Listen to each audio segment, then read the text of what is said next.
Wine sa Double B. Magandang umaga, sir. Magandang umaga po sa inyo.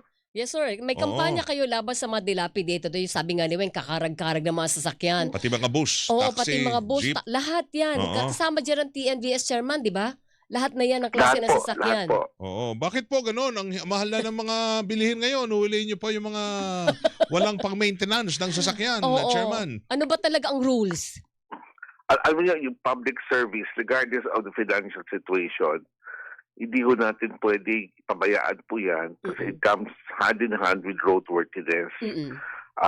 Kung pinapabayaan mo ang itsura ng sasakyan mo, ano pa kaya yung kondisyon ng sasakyan mo? So we really have to be strict about this kasi safety is the issue.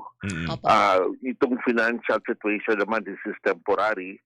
Marami ho tayong mga interventions na ibababa sa public transport sector. But the mindset ho na gusto namin ipag-iral sa ating public transport operators is that they should never sacrifice public safety. Chairman, ang roadworthiness, hindi ito nakadepende sa length of service ng isa sasakyan, kundi sa maintenance. Tama po ba yun? That's correct po. Ano ba ang pakahulugan ng LTFRB pag sinabing dilapidated, karag-karag ang sasakyan at hindi ka na pwedeng bumiyahe dahil ganyan ang estado ng sasakyan mo? Hindi naman sa hindi na pwede bumiyahe. No? What we're telling them, ayusin nyo yung sasakyan nyo. Kasi hindi pwede pag sumakay ang isang pasahero sa isang, for example, taxi, tapos punit-punit ang silya. No? Disservice po sa pasahero po yan eh. Hindi na po sila sasakyan. At pag hindi na sila sasakyan, mas lalo sila mamawala ng kita. This holds true for buses and jeepneys. No? Kasi over the years, nakikita ho natin yan, taon na eh. Yung mga lumang sasakyan, luma ang jeep, di ba? Yung kalawangin na, nandyan pa rin, buwabiyahe. May mga dent na, may mga, di ba, yuping-yupi na, tapos may butas pa minsan yung sahig nung jeepney. Pero bumabiyahe pa rin. Bakit to ganun? Hindi ho ba naging stricto?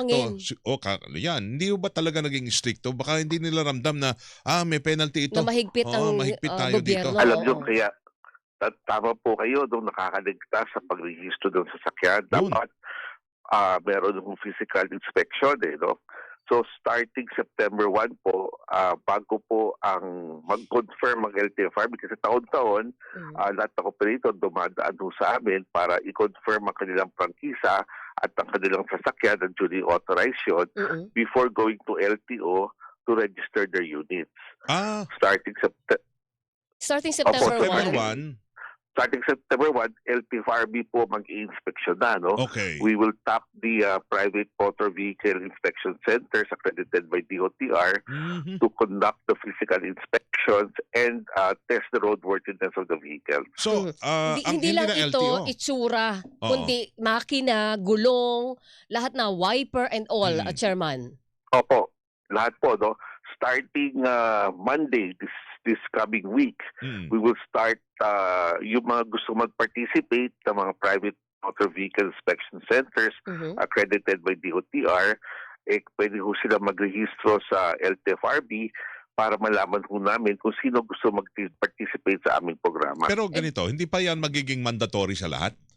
O dapat bago kayo magrehistro, mandatory na? So mga jeepney operators, lahat. Pero ito, Chairman, baka matulad yan doon sa emission testing na pwede kang magbayad na lang tapos non-appearance. Ayan po ang pinaka-importante, no? Yung iiwasan natin. Yan talaga ang sakit na non-appearance. No? Alam niyo naman, galing akong LTO. So talagang alam ko yung issue ng non-appearance. So meron tayong mga safety and audit measures na pinag-uusapan with the PNVIC and one strike policy lang po tayo. No? Pag may nahuli ko kaming nagdananan-appearance, hindi na ko sila nasali sa programa. Okay, paano po kung halimbawa dilapidated na isa sasakyan? Hindi nyo na, bumiyahe pa rin kahit sinabihan nyo, hindi ka pwedeng bumiyahe. Ano ang penalty sa ganon, Chairman? We will revoke the franchise. Ano yun? Walang first offense, second offense, revocation agad? Hanap buhay na mawawala, no? Depende po kung anong sira. No? Kung anong sira. Pero, opo, if that's suspension, revocation po yan. Paano ho yung, kunyari, yan lang ang kabuhayan ng driver nag-iisang sasakyan niya yun, di ba? May mga ganun eh, na Hindi dapat senaryo. lalo niyang ingatan Oo. yung sasakyan niya. Meron Opo. ba hong strike kwan muna, may first warning, ayusin niyo muna yan, Ay, Lolo. oho. Ha? Ay, oho.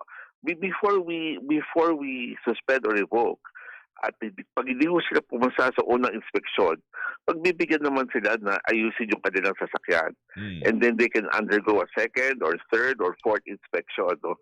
Pero hindi ho mako-confirm or ma-extend yung kanilang prangkisa until pumasa sila sa inspection. Okay, yung nahuli nyo nung nitong Miyerkules, 200 plus to eh, mga PUVs. Nadagdagan pa ba yun? Gaano karami na ngayon? Hindi ko na ko yung final drop. Pero yan, Metro Manila pa lang ho yan. No?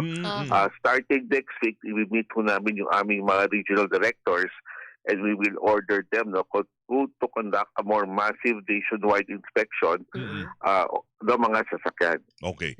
Siguro magandang usap tayo ulit, Chairman, nabitin kami sa oras sa eh. Monday. Dahil Opo. mahalaga to, Pwede mahalaga natin, to. oo, para ba ano, maganda rin tulong ang na rin ating natin transport. na kailangan tayo magkaroon ng massive information campaign para nasusunod kasi buhay po ng pasahero nakasalalay dito, Chairman. Mag-take to kayo Opo. kami sa inyo next week, ha? Tama yung Opo, campaign nyo. opo. Oo. Kasi Thank you very much po. Thank you po. Thank Sir, you, thank Chairman. you. ha? Ingat po Oo. kayo. Thank you. Thanks po. Si Atty. Vigor Mendoza II, Chairman ng Land Transportation Franchising and